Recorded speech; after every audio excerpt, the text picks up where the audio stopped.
Hello guys! Welcome to my channel again. So, ang topic natin ngayon ay ano ang nagiging dahilan ng pagbagsak ng platelet. So, kung napapansin nyo yung mga latest kong video, yung mga latest kong vlogs is about sa gamot or pagpataas, ano yung mga gamot na pampataas ng platelets count. So, kasi nga, di ba nga, yung history ko na bumabagsak bigla-bigla ang platelets nang hindi naman ako nadidengge. So, bakit nga ba? Ano nga bang dahilan ng pagbagsak ng platelets ko? Actually, nung una, hindi ko rin alam. Hindi rin alam agad masagot ng doktor kung anong dahilan. Basta ang na-observe ko yung 2012, after ko manganak dun sa second son ko, after 3 years, ayan, bumagsak na bumagsak ang platelet ko. Then, gumaling ako. Then, after 10 years na nagkaroon ako ng third child, after 5 years naman na nanganak ako doon sa third child ko is bumagsak ulit ang platelet ko at yun nga yung ITP ko is nag-active na naman.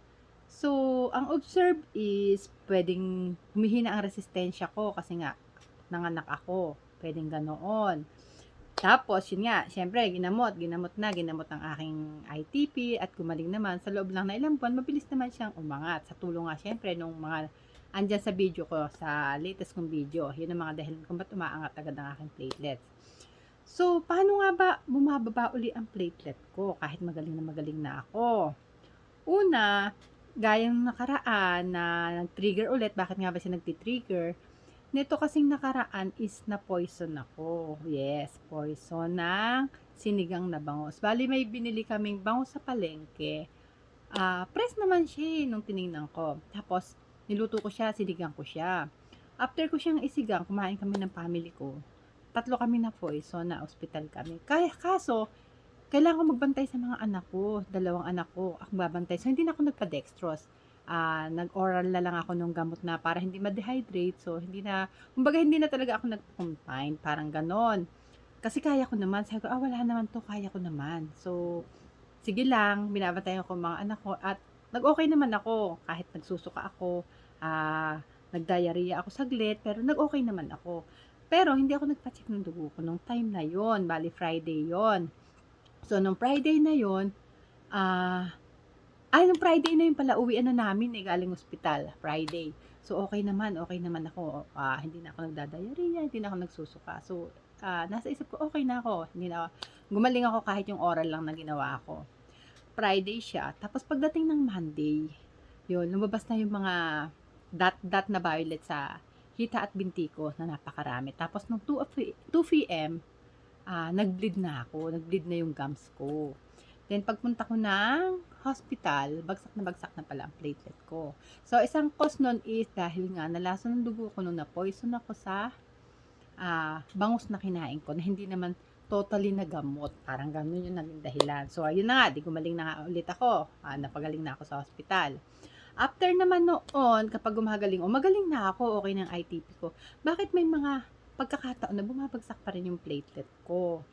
So, na-observe ko kasi once pala na bumaba yung resistensya mo, siyempre lahat naman ng sakit ganun kapag bumaba yung resistensya mo, parang aatake siya. Kung ano yung natutulog mong sakit is aatake ulit kasi nga, bumaba yung resistensya mo, immune system mo, parang medyo napabayaan mo.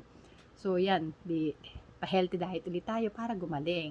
Then, ang pinakamatinding bawal na bawal sa mga ITP patients, mga kagaya ko is yung mga pesticide. Huwag mag-i-spray. Di ba? Kunwari maraming ipis sa daga, i-spray ka ng ganun, bawal na bawal yun.